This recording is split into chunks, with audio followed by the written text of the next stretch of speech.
नमस्कार दोस्तों and welcome to G Chills. United Nation में भारत का तहलका, रूस ने भी मचा दिया गदर। 37 साल बाद यूनाइटेड नेशन से आई इस खबर को जान पूरा भारत रो पड़ेगा।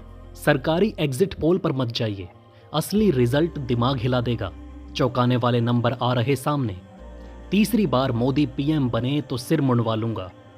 इस्लामाबाद से वियतनाम के राजदूत की पत्नी लापता। इन सभी हेडलाइंस के अलावा इस अंक में जानेंगे देश और दुनिया से जुड़ी 50 से ज्यादा खबरें। आप देख रहे हैं जी चिल्स, जल्द पूरे होंगे आपके सारे विल्स। यूनाइटेड नेशन से भारत, रूस और चीन को लेकर कई बड़ी खबर सामने आ रही है। यूएन से भारत के लिए एक ऐसी खबर है जिसे सुनकर आप सभी भावुक हो जाएंगे। आइए सभी को एक एक करके डिस्कस करते हैं। विदेश मंत्री जयशंकर जी ने हाल ही में कहा था कि अगर भारत को यूएनएससी में परमानेंट सीट और वीटो पावर चाहिए तो इसके लिए लगातार प्रेशर बढ़ाए रखने होंगे। उन्होंने ये भी कहा था कि जो गलती पूर्व प्रधानमंत्री पंडित नेहरू से हो गई थी उसे सुधार करने की जरूरत है। देखिए, अगर पिछले कुछ सालों में देखा जाए तो यूनाइटेड नेशन में भारत की तरफ से राजदूत रुचिरा कंबोज जी ने कड़ी मेहनत की थी। उन्होंने अपने बयानों से 5 परमानेंट मेंबरों के होश उड़ा दिए थे और यूएन रिफॉर्म को जल्द से जल्द लागू करने के लिए कोई कसर नहीं छोड़ी थी। उन्होंने G4 नेशन की तरफ से यूएन रिफॉर्म के लिए G4 मॉडल भी प्रपोज किया था। हमने अपने चैनल जी चिल्स पर भी इनके द्वारा किए गए महान कार्यों को कई बार विस्तार से डिस्कस किया है। उन्होंने भारत को यूएनएससी में परमानेंट सीट और वीटो पावर दिलाने के लिए अब तक का सबसे उच्चतम प्रयास किया था और भारत की दावेदारी इस पद के लिए हद से ज्यादा मजबूत कर दी थी। लेकिन अब खबर आ रही है कि रुचिरा कंबोज जी रिटायर हो चुकी हैं और यह सभी को भावुक कर देने वाली खबर है। जी हां दोस्तों, संयुक्त राष्ट्र से सेवानिवृत्त हुई भारत की पहली महिला राजदूत रुचिरा कंबोज ये जी चिल्स परिवार के साथ साथ पूरे भारत के लिए झटका है। 37 साल की शानदार विदेश सेवा के बाद उनकी विदाई हो चुकी है। वो संयुक्त राष्ट्र में भारत की स्थायी प्रतिनिधि के रूप में मुखर वक्ता के रूप में जानी जाती हैं। इन्होंने कई बार चीन और पाकिस्तान की भी धज्जियां उड़ाई थी। इन्हें पूरा भारत हमेशा याद रखेगा। इनके द्वारा किए गए भावुक ट्वीट को भूलना मुश्किल होगा और हम ये उम्मीद करते हैं कि रुचिरा कंबोज की तरह ही कोई और नए व्यक्ति उनके स्थान पर आए ताकि भारत को यूएनएससी में परमानेंट सीट दिलाने की दावेदारी और ज़्यादा मजबूत हो सके। आइए दोस्तों, अब आपको बताते हैं कि यूनाइटेड नेशन में रूस ने कौन सा नया गदर मचा रखा है। यूनाइटेड नेशन सिक्योरिटी काउंसिल में रूस हमेशा से ही अपने दोस्तों के लिए आवाज उठाता आया है। आप सभी जानते हैं कि रूस ने भारत के पक्ष में और भारत के हित के लिए तकरीबन 6 बार अपने वीटो पावर का इस्तेमाल किया है। लेकिन आज वो एक बार फिर से अपने दोस्त को बचाने के लिए यूएनएससी में गदर मचा चुका है। हाल ही में खबर आई थी कि रूस भारत से तकरीबन $4 बिलियन के हथियार खरीद रहा है, लेकिन इसके बावजूद भी रूस को जिस लेवल की भारी मात्रा में हथियार और गोला बारूद की जरूरत है उसे भारत रूस तक नहीं पहुंचा पा रहा। इसके पीछे की मुख्य वजह अमेरिकी प्रतिबंधों का डर है। इस पर हमने आपको हाल ही में एक विस्तार से वीडियो बनाकर सब कुछ बताया था। हालांकि रूस का एक ऐसा दोस्त भी है जो इस कठिन परिस्थिति में उसे लगातार हथियार सप्लाई करता है और उसका नाम नॉर्थ कोरिया है। दक्षिण कोरिया ने भी कहा कि उसके पास इस बात के पुख्ता सबूत मौजूद हैं कि नॉर्थ कोरिया रूस को हथियार सप्लाई कर रहा है। यूक्रेन पर लगातार नॉर्थ कोरिया के मिसाइलों से रूस हमला कर रहा है। इस बात को लेकर भी अमेरिका ने कई बड़े सबूत दिए हैं। यूएनएससी में अमेरिका के प्रतिनिधि ने सबूतों के आधार पर कहा कि उत्तर कोरिया ने यूक्रेन के खिलाफ रूस को सहायता देने के लिए दर्जनों बैलिस्टिक मिसाइलों और 11,000 से अधिक कंटेनरों को अवैध रूप से स्थानांतरित किया। मतलब नॉर्थ कोरिया खुलेआम रूस की मदद कर रहा है। उसे अमेरिका का 1% भी डर नहीं। संयुक्त राष्ट्र सुरक्षा परिषद ने हाल ही में उत्तर कोरिया द्वारा सैन्य जासूसी सैटेलाइट प्रक्षेपित करने के असफल प्रयास पर तत्काल बैठक बुलाई थी।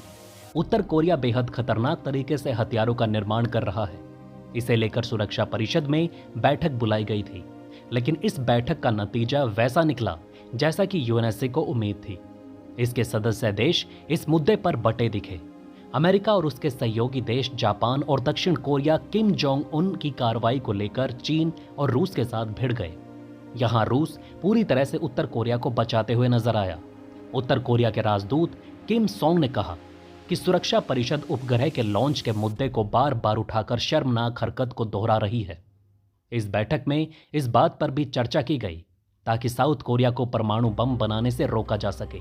आइए दोस्तों, अब बढ़ते हैं अपने देश और दुनिया की तमाम हेडलाइंस की तरफ। एग्जिट पोल नतीजे 2024 हाइलाइट्स। अधिकांश एग्जिट पोल्स बीजेपी नेतृत्व वाले एनडीए के लिए 350 से ज्यादा सीटों की भविष्यवाणी कर रहे हैं। पीएम मोदी की हैट्रिक। दक्षिण, बंगाल और ओडिशा से मिली ताकत। 12 एग्जिट पोल्स के अनुसार एनडीए को 365 सीटें मिलेंगी और इंडिया गठबंधन को 146 सीटें। हालांकि कई लोगों का कहना है कि इस बार के सारे एग्जिट पोल गलत साबित होंगे। सोशल मीडिया के वरिष्ठ पत्रकारों का मानना है कि इस बार मोदी विरोधी लहर है। उधर कांग्रेस ने भी दावा किया कि इंडिया अलायंस को 295 से ज्यादा सीट मिलने जा रही हैं। वैसे इस पूरे घटनाक्रम पर आप अपनी राय नीचे कमेंट में लिखें। 2014 में बीजेपी ने 282 और 2019 में 303 सीटें जीती थी। इंदिरा गांधी की हत्या के बाद राजीव गांधी देश के प्रधानमंत्री बने थे। 1984 में इंदिरा गांधी की सहानुभूति में कांग्रेस को 414 सीटें मिली थी। UP exit poll results.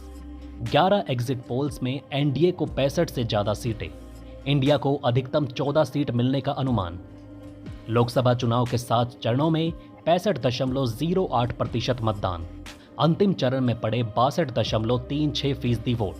46 दिनों की प्रोसेस। 1952 के बाद सबसे लंबा चुनाव। पीएम और 43 मंत्री मैदान में थे। मैंने भी आज ध्यान किया, क्या किसी को पता है? मोदी पर अभिषेक बनर्जी का तंज।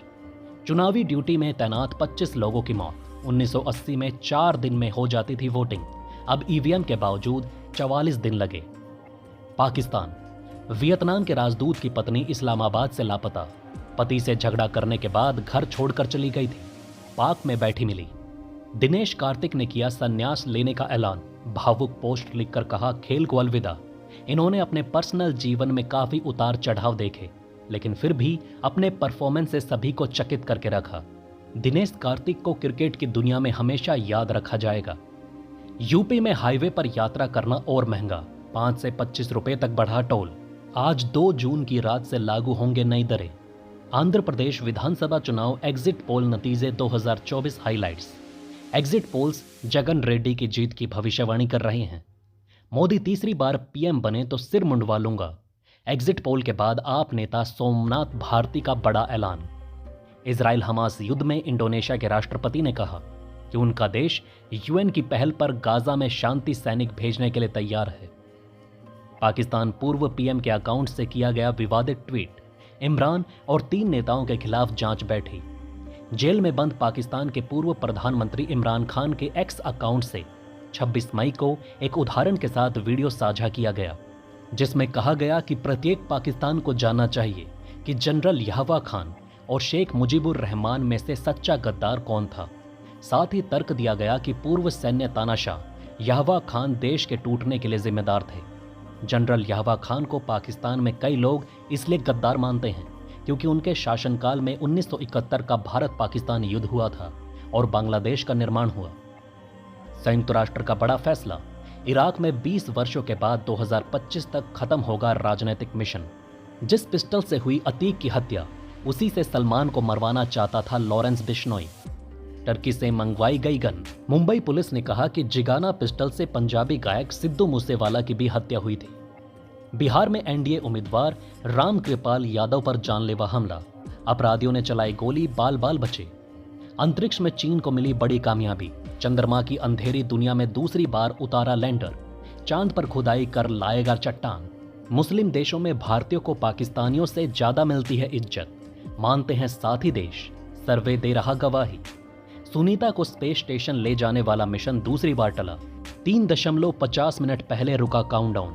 इलॉन मस्क ने हाल ही में एक्स पर पोस्ट किया कि स्पेस एक्स का उद्देश्य स्पेस ट्रैवल को सभी के लिए सुलभ बनाना है।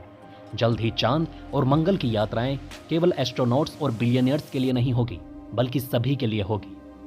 तो दोस्तों, इस वीडियो में फिलहाल के लिए इतना ही। कल फिर मिलेंगे एक नई अपडेट के साथ। धन्यवाद।